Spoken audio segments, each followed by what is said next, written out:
C'est parti. Ah mais non mais... Eh, j'ai trouvé quelle série tu vas pouvoir faire.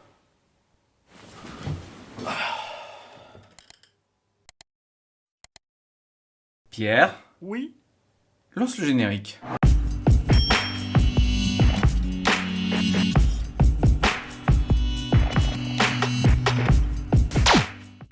Nous sommes en 1933 quand Jerry Siegel et Joe Shuster donnent naissance au premier super-héros de l'histoire, Superman. Ok, donc pour comprendre pourquoi nous ne sommes pas vraiment humains, nous allons avoir besoin de philosophes grecs, de scientifiques russes, de sperme de chimpanzé et d'un tas de règles.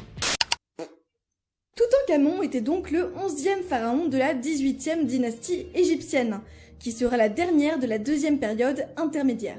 Alors oui, je vous l'accorde, c'est assez barbare comme nom, mais faut pas oublier que la civilisation égyptienne s'étend sur une très longue période. Donc au niveau de la classification, si je vous disais à peu près au milieu, fin, ça vous avancerait pas à grand chose.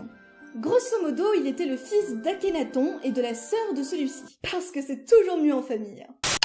Drôle. Tout commence dans un lieu étrange où un monsieur regarde attentivement un autre monsieur habillé en policier, demander à un troisième monsieur de se déshabiller, de se retourner et de se pencher en avant. C'est pas ce que vous croyez. Je sais ce que c'est juste que j'ai pas le nom.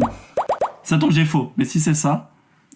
Une espèce est l'ensemble des individus qui peuvent faire des bébés ensemble et dont les enfants pourront eux-mêmes faire des bébés ensemble. Voilà, ça c'est pour les bases, mais c'est pas fini. A tout de suite, on a une règle, une loi, c'est rassurant, on se dit qu'on fait de la vraie science. Et du coup, tout le monde a appris cette définition au collège ou au lycée, mais comme la plupart des trucs qu'on apprend là-bas, c'est vrai que tant qu'on ne rentre pas vraiment dans les détails. Autant dire que c'est faux. Mes amis, avez-vous déjà entendu parler de Kinji Fukasaku? Non mais c'est chiant là. Kinji Fukasaku. Pourquoi je prends cette voix, je ne sais pas, mais il demeure que le bon Kinji est un réalisateur japonais Sans déconner. qui a fait, mine de rien, une carrière assez riche et velue.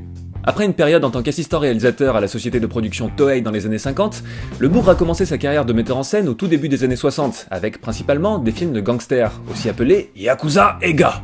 Faut vraiment que j'arrête de prendre cette voix bordel de merde, je vais avoir des problèmes. Insolite. Reportage. Ah, c'est à moi? Et oui, bonjour à tous. C'est un projet hors du commun que nous sommes allés voir dans la commune de Cyprines-les-Bains. C'est un projet original et ambitieux que nous réserve Champollion Muffier. Ah bah, j'ai un projet. La fin de la guerre marque la chute des super-héros. Les temps ont changé et les aspirations des lecteurs aussi.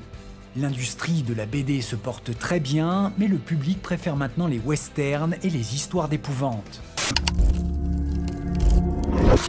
Lors d'une fête d'anniversaire, un invité se laissant dominer par sa double personnalité devient un tueur psychopathe.